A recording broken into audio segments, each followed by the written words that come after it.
stem. This stem is starting to die back. It's starting to brown up here. And so once this one's fully ready, we'll cut it right here about an inch above the fruit.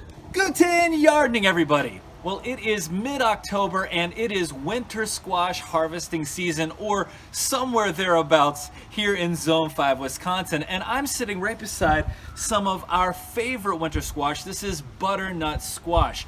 And in today's video, I'm gonna focus in on the end of the life cycle for these plants. That is, what to look for when it comes time to harvest, and what to do to make sure you're curing and storing these properly so that you have butternut squash or winter squash for a long time, well, over the winter. Now, if you didn't check out our earlier video where we harvested the winter squash that we were growing in our community garden plot, you really should check that out, because we were able to get about 100 pounds of winter squash in a pretty small area. And we still have a ton of this squash growing here at our house that we haven't harvested yet. Now, while the video today focuses primarily on our butternut squash, I will be referencing some of the other squash we're growing, because a lot of what I say is going to be true for those other varieties as well. Now, this year we grew two varieties that I think are pretty similar in appearance as far as color goes. This is our butternut squash, and this is our Canada crookneck squash. Now, in terms of taste, we haven't actually tried the crookneck squash yet, but I've heard a lot of great things from some of the other folks that grow this. One in particular, Hickorycroft Farms, our friends from up in Canada, told us that this is a variety that they absolutely love, and so we're really excited to try it out. Well, let's get started by talking about what we're looking for in terms of a ripe winter squash. Now, for our butternut squash and our Canada crookneck squash, when it starts out, we're going to have mostly a greenish color. It's a light green typically, and as the squash ages, that green goes away. So one of the first things you're looking for in terms of a mature winter squash when it comes to our butternut, our Canada crookneck, and even to some extent our delicata squash, we're looking for that nice tan color. Now, the delicata can actually get a little bit of an orange shade to it as it lightens up, but this one that I've already harvested, as you can see, has no green on it whatsoever. So that's a good sign that we're getting to a point where it's ready or time to harvest. Now, you can see right here at the top, we've still got some remnants of green, some green streaks like this, and that's one of the last places where the green usually disappears from as it's still on the vine. So one of the recommendations we can make is that you leave these on the vine as long as you possibly can, as long as there's not some kind of animal damage. You can leave butternut squash on the vine, for example, up until a mild frost that might kill the plant itself, but that likely won't harm the fruit. Now, to show you what I mean about the color changing here, this is our delicata, a young delicata. You can see the big green stripes. These dark green won't go away, but in between where that tan color is going to be, we still have a lot of green right here. Versus a mature plant, which has that nice tan color, and the green, the only green that we're seeing here are those nice deep green stripes, which is really just what a delicata looks like. Now, the second thing we're looking for to help determine ripeness is the color of the stem where the fruit is attached. Now, with this kabocha squash, you can see the green of the stem here is really pronounced, versus one of the others that's more mature. You can see that stem starting to die back quite a bit here, and this one even more so. So we're at a point now where I'd feel comfortable cutting this off. Now, with any of these, when you're cutting them off, you want to leave about 1 inch to 2 inches of the stem at the top. You don't want to pop it off where the stem exposes the fruit underneath, because then the storage shelf life is greatly reduced. And we can see the same thing is true for the delicata with regard to the stem. This stem is starting to die back. It's starting to brown up here. And so once this one's fully ready, we'll cut it right here about 1 inch above the fruit. Now, the third thing we're looking for when it comes to ripening of the plant, we're trying to see if when we press our finger, and you can see I'm pressing pretty hard here, if there's any kind of indentation left on the skin. When the skin is actually harder, that is a sign of ripeness. For example, the green one that fell off, and that's the only reason why this one's off the vine right now, it actually came detached on its own. But first of all, I can feel some softness to it.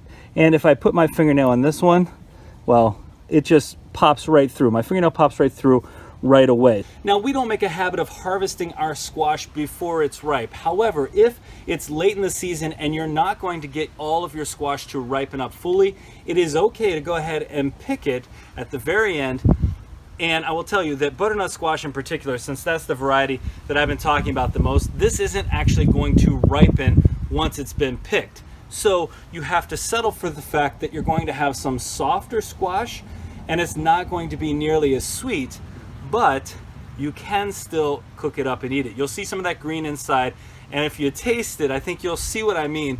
The taste isn't going to be nearly as good, in my opinion, as it would be if it was ripe, but you can still eat it. You don't have to waste it, but it's going to be a different experience, and the shelf life for something like this isn't going to be nearly as long as for this. Now, once you've gone ahead and determined that the squash is ripe enough to be harvested, the next step is storage. But before we put this in storage, we want to go ahead and cure the squash. Now, if you're growing acorn squash, you don't need to do this step, but for a lot of our squash, we want to spend 1 to 2 weeks allowing it to cure. Now, if you have time before the weather gets cool, you can allow it to cure outside in the field. Just cut it off and let it sit there as long as the temperatures are warm. And what you're looking for are about 80-degree temperatures for that span of time. Now, for us, we don't have those kind of temperatures on a consistent basis this late in the season, or at least typically we don't. So instead, we've placed, for example, all of the harvest that we did from our community garden in our garage, where the temperatures tend to be a little bit higher. Now, we do have pretty good circulation because we allow that to stay open most of the time when we're home. And that's what we want. We want an 80 to 85 degree temperature with good circulation and relatively high humidity for that 1 to 2 weeks.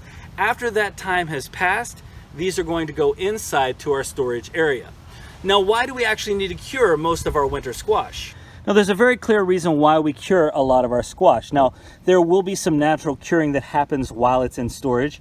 That's true, but some of our squash, and this one clearly is not ready yet, but some of our squash has some damage that's happened along the way. It could have happened while it was growing and hit the fence here, but there can be scrapes and bruises and bumps, and the curing process allows this to scab over and the skin to toughen so that we can extend that storage life. Now, most of the winter squash we grow takes about 100 days to harvest.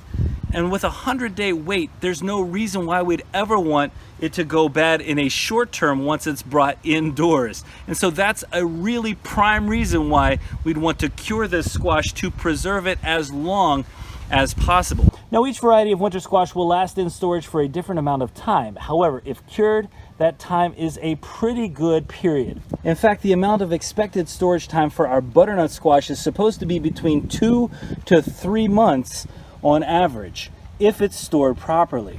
Now, according to our local extension office, the storage area for these butternut squash and for many of our winter squash is an area with little light, low humidity, good air circulation, and a temperature between 50 and 55 degrees Fahrenheit.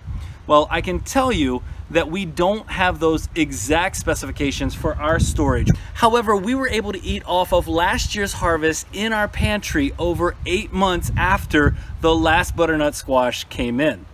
Now, I don't want to set your expectations too high for the amount of time that these will last. The delicata, for example, has a name that says delicate in it, and so the storage time for this may be less.